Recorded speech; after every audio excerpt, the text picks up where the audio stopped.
தாவேகா நடத்திய மக்கள் சந்திப்பு நிகழ்வில் அக்கட்சியின் தலைவரும் நடிகருமான விஜய் பங்கேற்று பேசினார். முன்னதாக தனி விமானம் மூலம் கோவை வந்து சேர்ந்த விஜய்க்கு உற்சாக வரவேற்பு ஏற்பாடுகள் செய்யப்பட்டிருந்தன. கோவை விமான நிலையம் முதல் ஈரோடு வரை அறிவுறுத்தல்களை கடந்தும் ரசிகர்கள் விஜய் பயணித்த ரேஞ்ச் ரோவர் காரை இருசக்கர வாகனங்களில் பின்தொடர்ந்தவாறு சென்று செல்ஃபி, லைவ் மற்றும் ரீல்ஸ் வீடியோ எடுத்தனர்.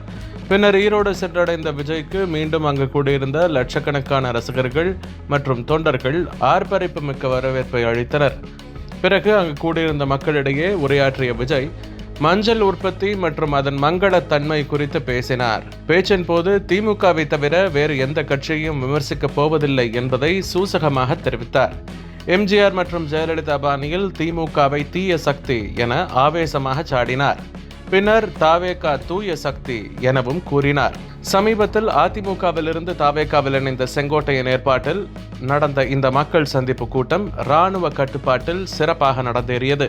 தனது பேச்சை முடித்துக் கொண்ட விஜய் பிரச்சார வாகனத்தில் நின்றபடி அங்கு குவிந்திருந்த ரசிகர்களுடன் செல்ஃபி எடுத்துக்கொண்டார்.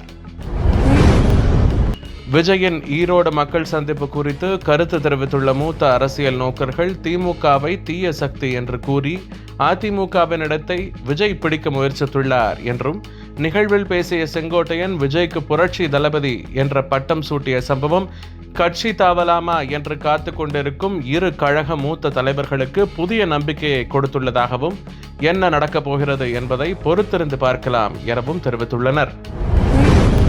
திருப்பரங்குன்றம் மலையில் உள்ள தீபத்தூணில் கார்த்திகை தீபம் ஏற்ற பக்தர்களுக்கு அனுமதி மறுக்கப்பட்டதாலும் திமுக அரசின் இந்து விரோத போக்காலும் மிகுந்த மனவேதனை அடைந்த முருகப்பெருமானின் தீவிர பக்தரான பூர்ணச்சந்திரன் நேற்று மதுரையில் தீக்கொளித்து பரிதாபமாக உயிரிழந்துள்ளார். இந்த சம்பவம் பக்தர்கள் மத்தியில் பெரும் வேதனையை ஏற்படுத்தியுள்ளது.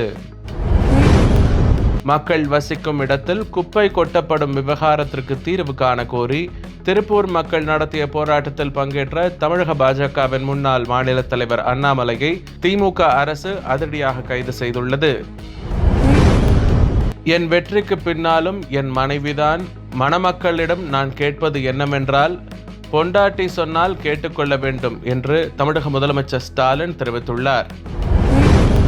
திருப்பரங்குன்றம் மலை உச்சியில் உள்ள தீபத்தூணில் தீபம் ஏற்ற தனி நீதிபதி உத்தரவு பிறப்பித்ததற்கு எதிராக அரசு தரப்பில் தாக்கல் செய்த மேல்முறையீட்டு மனு மீதான விசாரணையில் அனைத்து தரப்பு வாதங்களும் நிறைவு பெற்ற நிலையில் தீர்ப்பு தேதி குறிப்பிடாமல் உயர்நீதிமன்ற மதுரை கிளை வழக்கை ஒத்தி வைத்துள்ளது. பேட்டி ஒன்றில் பேசிய தமிழக பாஜகவின் முன்னாள் மாநில தலைவர் அண்ணாமலை, இந்த நாயின் வாலை நிமிர்த்த முடியாது, இது அப்படித்தான் இருக்கும். ஏனெனில் உண்மையை மட்டும் பேசும் நாய் இது, ஜால்ரா அடிக்கிற நாய் கிடையாது. இன்று ஒரு கட்சியில் சேர்ந்து சினிமா நடிகருக்கு ஜால்ரா அடிக்கிற நாய் கிடையாது. அந்த நாய் வால் கொஞ்சம் வளைந்துதான் இருக்கும். மோடிக்கும் மக்களுக்கும் நன்றியுள்ள விசுவாசமான நாய் இது. சினிமா நடிகருக்கு ஜால்ரா அடிக்க நான் அரசு பதவியை ராஜினாமா செய்யவில்லை. உன்னதமான கோட்பாட்டிற்காக வந்திருக்கிறேன். ஜால்ரா அடித்துதான் ஒரு பதவியில் இருக்க வேண்டும் என்றால் அந்த பதவி எனக்கு தேவையில்லை என்று கூறியுள்ளார். தேசிய ஊரக வேலை உறுதி திட்டத்தின் பெயரை மாற்றாமல் தொடர வேண்டும் என அதிமுக பொதுச் செயலாளர் பழனிசாமி வலியுறுத்தியுள்ளார். ஆபரேஷன் சிந்தூர் நடவடிக்கையிலிருந்து பாடம் கற்றுக்கொண்டு எதிர்கால சவால்களை சமாளிக்க தயாராக இருக்குமாறு விமானப்படை தளபதிகளுக்கு மத்திய பாதுகாப்புத்துறை அமைச்சர் ராஜ்நாத் சிங் வலியுறுத்தியுள்ளார்.